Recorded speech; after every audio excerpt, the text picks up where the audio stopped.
Hi friends, it's Miss Rachel with the Untitled Chapter Public Library, and today we're doing our STEM spinner kits.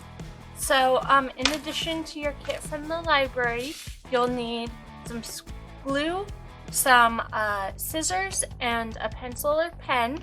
And you may want to have some other household items around for you as well, like pennies, toothpicks, things like that, maybe a hot glue gun. Those are kind of optional, so I'll go through some ideas and inspiration for how you can use this kit. So we're going to start by opening up our kit and taking out all the pieces. We've got some big cardboard triangles, 2 of those. We've got a toothpick. Be careful, it is pretty pointy. We have 4 small cardboard triangles. And then in this kit, I have 3 little washers and a top. Other kits, instead of the washers, will have these little wooden knobs instead. And basically, those are just going to be the weights that create the momentum that will help our top to spin. So, in addition, we've got some instructions and inspiration on our kit. So we're going to remove those from the bag and unstaple them. And on the back, you'll notice some templates.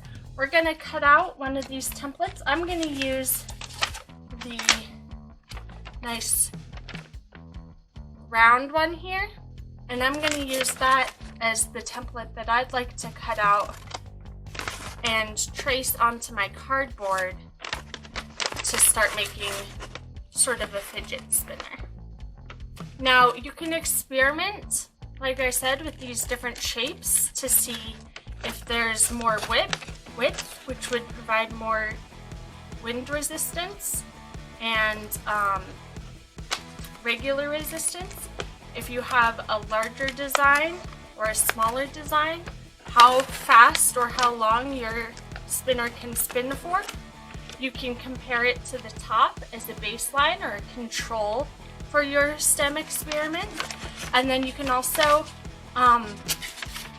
experiment with different weights on your fidget spinner to help see how much weight is too much weight or how much weight is maybe not enough weight to create the momentum that you need to get a nice, long, fast spin.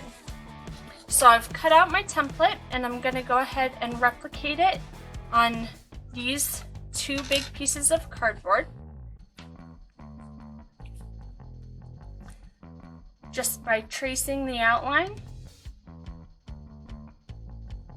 And it doesn't have to be perfect, but you will find that the more symmetrical you can make your design, the more evenly it will spin and the less resistance it will have.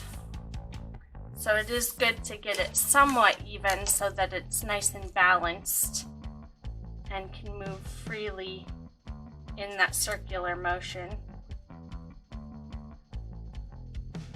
Once I have these traced on to my cardboard, I'll go ahead and cut them out of the cardboard and glue them together.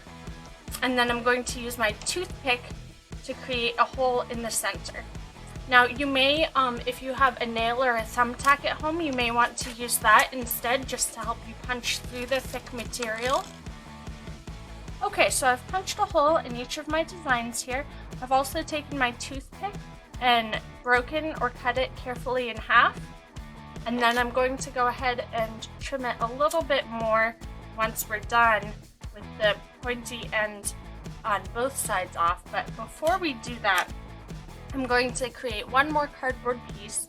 Again, I've punched a hole in the middle of it, and I'm going to make this one just a nice symmetrical, as close to symmetrical as you can get it, circle.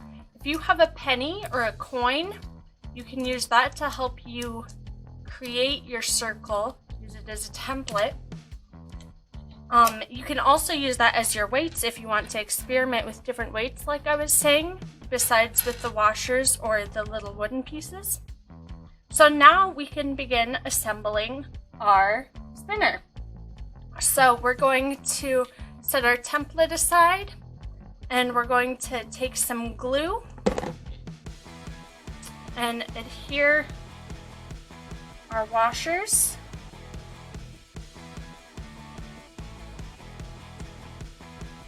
And you may need a little bit more glue, or if you're using hot glue, that you may find that that works a little bit better. But I'm just going to let mine dry a good long while so that it can really get stuck together.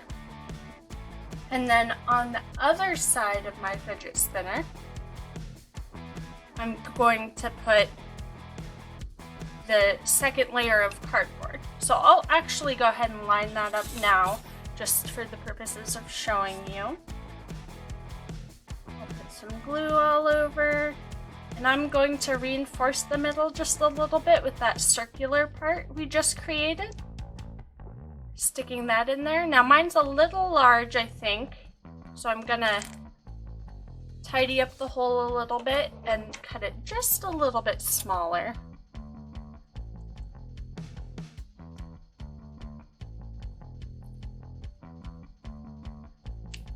There we are. And arrange that in the center. And then we can put our toothpick in from the bottom, not the gluey side. And we're going to stick it to where the toothpick, the flat side of the toothpick where it's broken or cut off, goes all the way to the bottom. Okay, we've got that situated. I'm going to add a little bit more glue here in this center reinforcing area. It's okay to have a little bit of extra glue. That won't hurt anything. And then I'm going to slide my weighted piece over the top and line that up. So we'll find where the toothpick can meet up with the hole.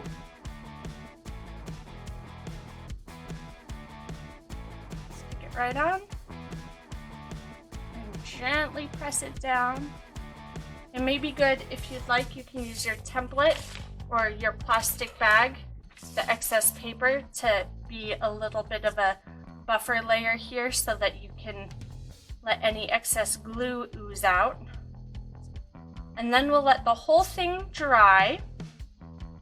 And when everything is dry and finished, you can go ahead and snip off the excess amount of your toothpick. So I'm going to leave just about a centimeter extra.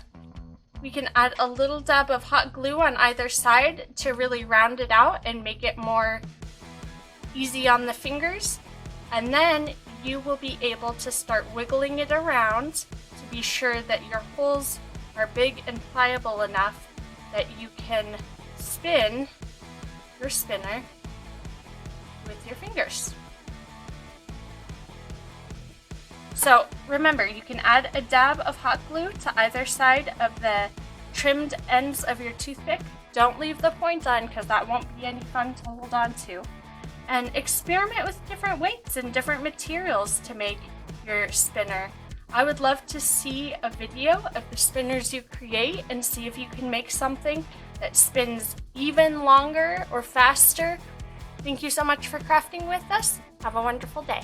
Bye.